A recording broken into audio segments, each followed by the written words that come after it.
মিশামিশি কাটাইলাম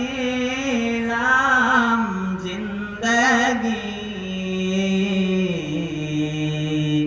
এ জীবনে না করিলাম মাওলার বন্দেগি। কথা কন ঠিক কিনা?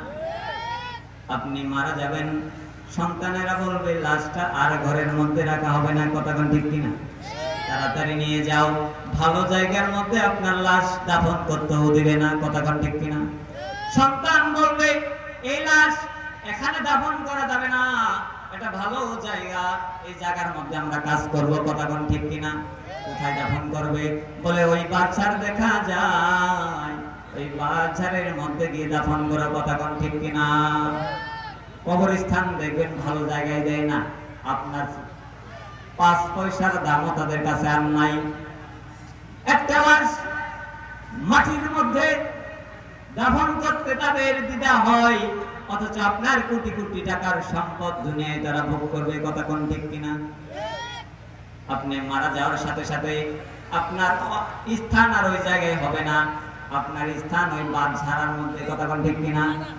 এই জন্য প্রিয় ভাইয়ের আমার, আমাদেরকে ঈমান আনতে হবে আল্লাহর উপরে, রাসূলুল্লাহ সাল্লাল্লাহু আলাইহি সাল্লামের আদর্শ অনুসরণ করতে হবে, আল্লাহর হুকুম মানতে হবে। কোরআন দিয়ে যদি দেশ চলে, এই সিস্টেম আমাদের করতে হবে। কথা কোন ঠিক কিনা? আল্লাহর জমিনে আল্লাহর দ্বীন প্রতিষ্ঠিত হলে মুসলমান শান্তিতে ঘরে থাকবে, কোনো সন্দেহ নেই। এই জমিনে ফসল উর্বরতা বৃদ্ধি পাবে, তার মধ্যে কোনো সন্দেহ নাই। এত সমাজে দ্বিধা দ্বন্দ্ব থাকবে না, এটার মধ্যে কোনো সন্দেহ নাই। কোরআন সত্য, আল্লাহ তাআলা বলেন জালিকাল কিতাবু লা রাইবা ফীহি হুদাল লিল মুত্তাকিন। এমন একটি কিতাব, যে কিতাবের মধ্যে বিন্দু পরিমাণ ভুল নাই, এবং এটা মুমিনদের জন্য হেদায়েত শুধু। কিসেরও যারা এটাকে আঁকড়ে ধরবে তারাই সফল হবে। আমরা আঁকড়ে ধরতে চাই কি চাই না? কিভাবে আঁকড়ে ধরবো? রাসূলের আদর্শ যদি আমরা ধরতে পারি, পুরো কোরআনটাকে আমাদের আঁকড়ে ধরা হয়ে যাবে। কথা কোন ঠিক কিনা? আল্লাহ তাআলা আমাদেরকে আমল করার তৌফিক দান করুন। সকলে বলে আমিন। সময় কম, আলোচনা বাড়াতে যাচ্ছি না। আমাদের মেহমান উপস্থিত, হুজুরের সফর সঙ্গে উপস্থিত, উনি কিছু কথা বলবেন আপনাদের সামনে। আল্লাহ তাআলা আমাদের সবাইকে কবুল করুন। সকলে বলেন আমিন। আপনাদেরকে হায়াত দারাজ করুন, বলুন আমিন। আমার জন্য খাস করে মেহেরবানি করে দোয়া করবেন। আসলে এই 20 মিনিট 25 মিনিটের মধ্যে কোনো আলোচনা গোছানো যায় না। কথা ঠিক কিনা?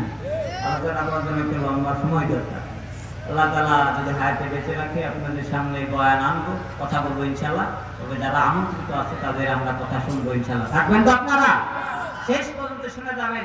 যারা বাইরে আছেন ভিতরে আসবেন মেহেরবানি করে। সকলের প্রতি সালাম জানিয়ে শেষ করছি। আসসালামু আলাইকুম ওয়া রাহমাতুল্লাহি ওয়া বারাকাতুহু। আলহামদুলিল্লাহ, আমরা অসংখ্য ধন্যবাদ জানাই বিশিষ্ট আলোচক মোহাম্মদ জিয়ানুর সাহেবকে।